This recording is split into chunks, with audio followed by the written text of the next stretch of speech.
नमस्कार, मी ज्ञानेंद्रनाथ. तत्वज्ञान असे सूचित करते की आकर्षणाचा एक नियम आहे. सकारात्मक विचार सकारात्मक परिणामांकडे नेतात, तर नकारात्मक विचार नकारात्मक परिणामांकडे नेत असतात. याला ब्रह्मांड प्रकटी नियम असेही म्हणतात. अध्यात्म म्हणजे स्वतःहून मोठ्या गोष्टीशी किंवा दैवी किंवा वैश्विक शक्तीशी जोडण्याची भावना. भौतिक चिंतेऐवजी परमात्म्याचे चिंतन म्हणून देखील याचे वर्णन केले जाऊ शकते. भगवान श्री दत्तात्रेय महाराज यांचे आवाहन, दुर्मिळ साधना. भगवान श्री दत्तात्रेयांची जयंती जवळ आली आहे. यावर्षी 14 डिसेंबर 2024 रोजी येत आहे. सद्गुरू श्री दत्तात्रेय जयंतीच्या तुम्हा सर्वांना शुभेच्छा. भगवान श्री दत्तात्रेय हे तंत्र जगतातील आणि आध्यात्मिक अभ्यासाच्या जगातील सर्वात महान आणि सर्वात शक्तिशाली देवतांपैकी एक आहेत. ते भक्तांची माऊली आहेत, ज्यांचे आशीर्वाद भक्तांचे मोठे भाग्य घडवतात. श्री दत्तगुरूंच्या नाथ संप्रदायातील महासिद्धनाथ, ज्यांचे साधनेचे ज्ञान समजणे शक्य नाही, अशा अद्भुत ज्ञानापुढे अनेक विश्व प्राणी आपले मस्तक टेकून प्रार्थना करतात. अशा दिव्य देवता श्री भगवान दत्तात्रेयाबद्दलची स्तुती सोंगणे तोकडी पडतात. श्री दत्तात्रेयांचे नाव हिंदू मनात, हिंदू साधना परंपरेत सारख्याच आदराने घेतले जाते. त्यांना गुरु आणि देव या दोन्हींचा दर्जा आहे. सद्गुरू दत्तात्रेय हे कृपाळू आहेत. त्यांना त्वरित आशीर्वाद देणारा देव असेही म्हटले आहे. परमभक्त वत्सल दत्तात्रेय त्यांचे स्मरण होताच ते भक्तापर्यंत पोचतात. म्हणूनच त्यांना स्मृतिगामी आणि स्मृती मात्रानुगंता असेही म्हणतात. ते तंत्रविद्येचे परमगुरू आहे. भगवान दत्त यांच्या नावावर असलेले दत्त संप्रदाय विशेषतः दक्षिण भारतात प्रसिद्ध आहे. त्याला महाअवधूत असे म्हणतात. मान्यतेनुसार दत्तात्रेयांनी परशुरामजींना श्री महाविद्या मंत्र दिला असे मानले जाते की दत्तात्रेयांनी शिवपुत्र कार्तिकेयला अनेक उपदेश केले आहेत. भक्त प्रल्हादला अनासक्ती योग शिकून महान राजा बनवण्याचे श्रेय श्री दत्तात्रेयांना जाते. दुसरीकडे मुनी संस्कृतींना अवधूत मार्ग, कार्तवीर्यार्जुन यांना तंत्रविद्या आणि नागार्जुन यांना त्यांच्या कृपेनेच किमया विद्या प्राप्त झाली.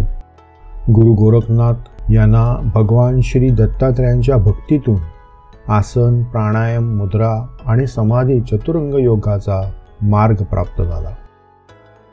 ब्रह्मा, विष्णू आणि महेश या त्रिमूर्तीचे एकत्रित शक्तीने संपन्न भगवान दत्तात्रेय हे योगविद्या आणि तंत्रविद्येतील सर्वात जाणकार आहेत. त्यांच्या प्रेरणेने नाथयोगींनी लोकभाषेत करोडशबर मंत्र रचले आणि त्यांचा प्रसार सामान्य लोकांमध्ये केला. एवढेच नव्हे तर या मंत्राच्या साहाय्याने महासिद्धांच्या शक्ती, तसेच देवी शक्ती आणि इतर जगतातील शक्तींच्या मदतीने महान ऋषींनी आविष्कृत केलेल्या सामान्य अडथळ्यांसह सर्वोच्च आध्यात्मिक पातळीला स्पर्श करू शकतो.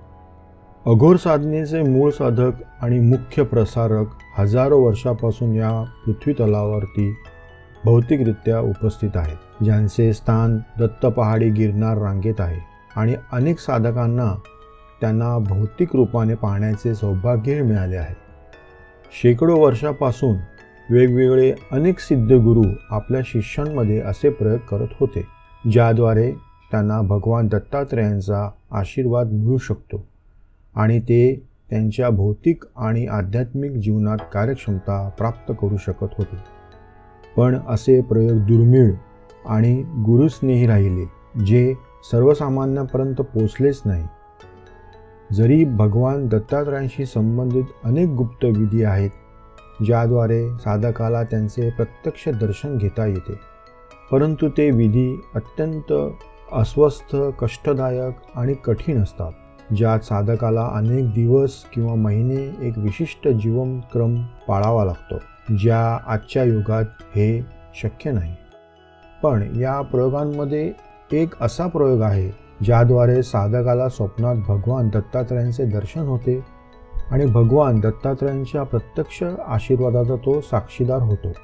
साधकाला काही अडचण असेल तर त्याला या प्रयोगाद्वारे त्याचे निराकरण करता येते, ज्यामध्ये स्वतः भगवान दत्तात्रय त्याला मार्गदर्शन करतात.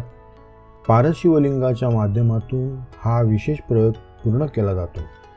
शेवटचे तंत्र म्हणजे पारद तंत्र. हे केवळ स्वतःच्या आध्यात्मिक साधनेच्या प्रगतीसाठी वापरले जाते. साधना विधान.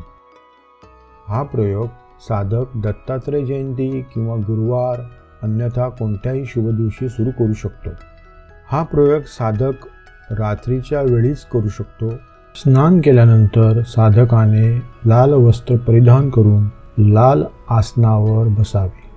साधकाचे तोंड उत्तरेकडे असावे.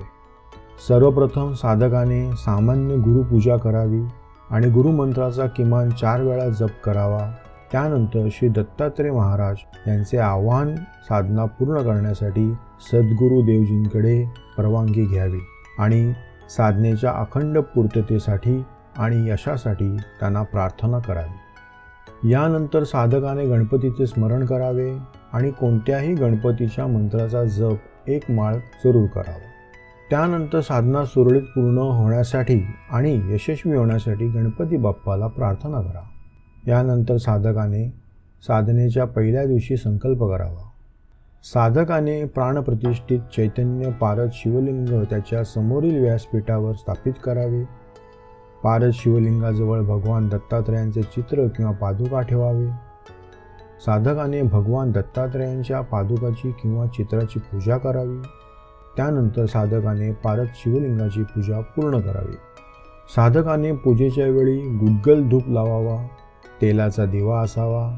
प्रसादासाठी साधकाने खडीसाखर, गूळ खोबरे, मिठाई, झुणका भाकर, पुरणपोळी यापैकी कोणताही एक नैवेद्य दाखवावा. पारद शिवलिंगाची पूजा केल्यानंतर साधकाने पुढील मंत्राचा रोज 21 रुद्राक्षमाळा असे 21 दिवस सतत जपमाळेने जप करावा. मंत्र. ओम द्राम द्रीम ध्रूम दत्तात्रेय स्वप्ने प्रकट प्रकट अवतर अवतर नम.